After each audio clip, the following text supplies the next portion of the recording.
काजी अनस अली साहब, ये समस्या सुलझेगी कब? क्यों ये दिनों दिन बढ़ते जा रहे हैं घटने के बजाय, जबकि लोग बता रहे हैं कि लोग पढ़ लिख रहे हैं, समझदार हो रहे हैं, टेक्निकल एक्सपर्ट होते जा रहे हैं, लेकिन ये हादसे बढ़ते जा रहे हैं। काजी अनस अली, इसका उपाय क्या है? बिस्मिल्लाहिर्रहमानिर्रहीम। देखिए, सबसे बड़ा एक पहले तो मैं सबको मुबारकबाद दे दूं होली और रमज़ान की। सबसे बड़ा एक करारा तमाचा कल जुमे के दिन, जिस दिन होली थी, उस दिन हिंदू और मुसलमानों ने, इस मुल्क के अवाम ने, इस मुल्क के आम नागरिक ने मारा है।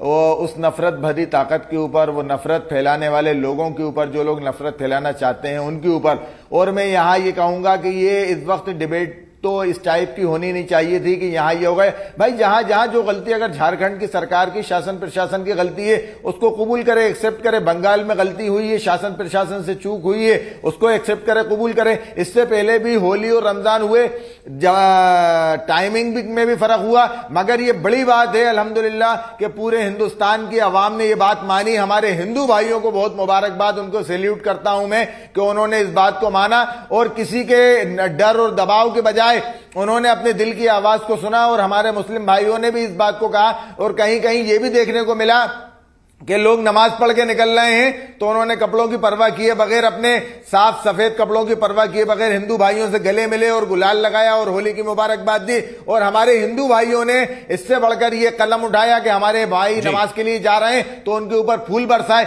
ये है असल हिंदुस्तान। इस हिंदुस्तान को बदलने की जो नफरत भरी ताकतें कर रही हैं पॉलिटिकल लोग, जो अपने अपने हिसाब से, जिनको जो वोट बैंक नजर आ रहा है उसके हिसाब से बयानबाजी कर रहे हैं, डराने का, धमकाने का काम कर रहे हैं, ये आप काम चलने वाला नहीं है। उन्होंने देख लिया। आप देखिए, यूपी जैसी जगह के अंदर संभल में जो हमारे संभल के जो सीओ थे, उन्होंने जो बयान दिया, उसके बाद उन्होंने मुस्तैदी के साथ शाम तक वो खड़े रहे। वो देखा कि नमाजियों को भी जाने के लिए उन्होंने रास्ता निकालने की कोशिश की, जुलूस वालों के लिए भी उन्होंने सपोर्ट किया। तो ये एक बड़ी मिसाल कायम की पूरे हिंदुस्तान ने, और इसी पे हमें गर्व और फख्र होना चाहिए कि हम इस हिंदुस्तान के वासी हैं।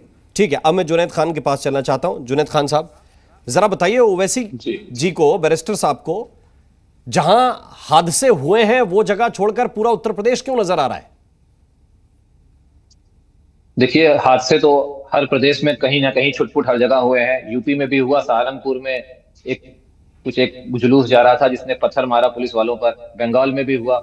हादसों पे चर्चा नहीं की। ओवैसी साहब ने कहा कि जो उत्तर प्रदेश के जो शासन है और जो उत्तर प्रदेश के मुखिया हैं, इन लोगों ने जिस तरीके से माहौल को बिगाड़ने की कोशिश करी थी, 4-5 दिन पहले जिस तरीके से बयान दिया था, उसको उत्तर प्रदेश की जनता ने एकदम सिरे से नकार दिया। उन्होंने भाईचारे का पैगाम दिया।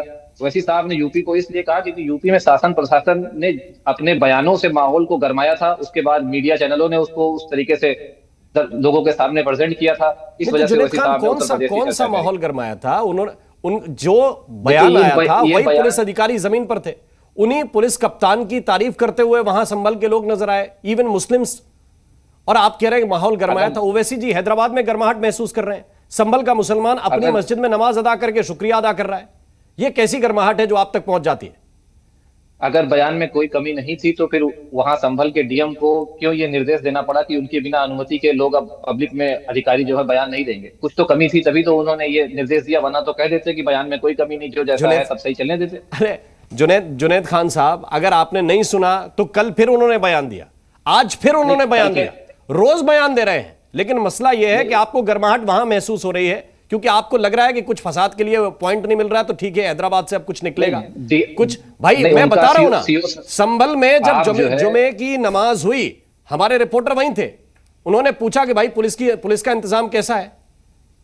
मुस्लिम बोले आकर कि बढ़िया इंतजाम है, हमने बढ़िया नमाज अदा की है, कोई दिक्कत नहीं हुई।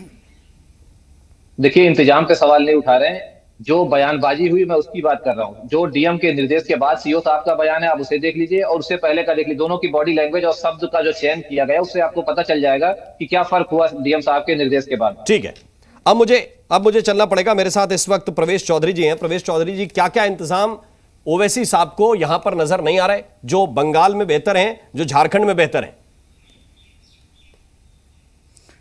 देखिए राम जी, ओवैसी साहब कह रहे हैं कि मुसलमानों के अधिकारों का हनन हो रहा है।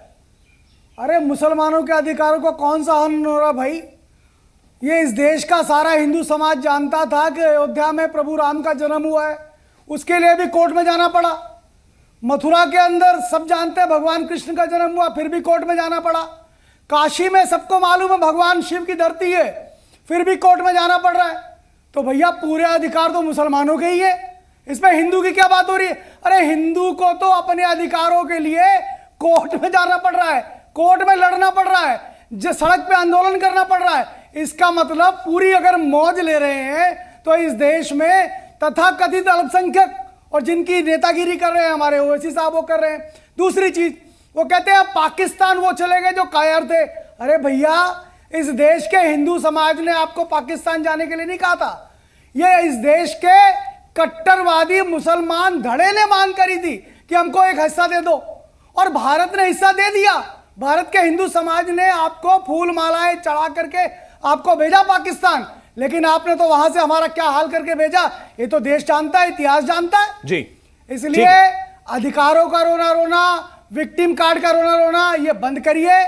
संविधान के हिसाब से चलिए। हिंदू समाज संविधान के हिसाब से चलता है और इसलिए सह अस्तित्व में विश्वास करता है, शांति में विश्वास करता है। इसलिए आपका हाथ पकड़ के आपको लेके जाता है, आप पर पत्थर नहीं मारता, आपको आपकी मस्जिद में छोड़कर आता है। ऐसा हिंदू है, ऐसा हिंदू है।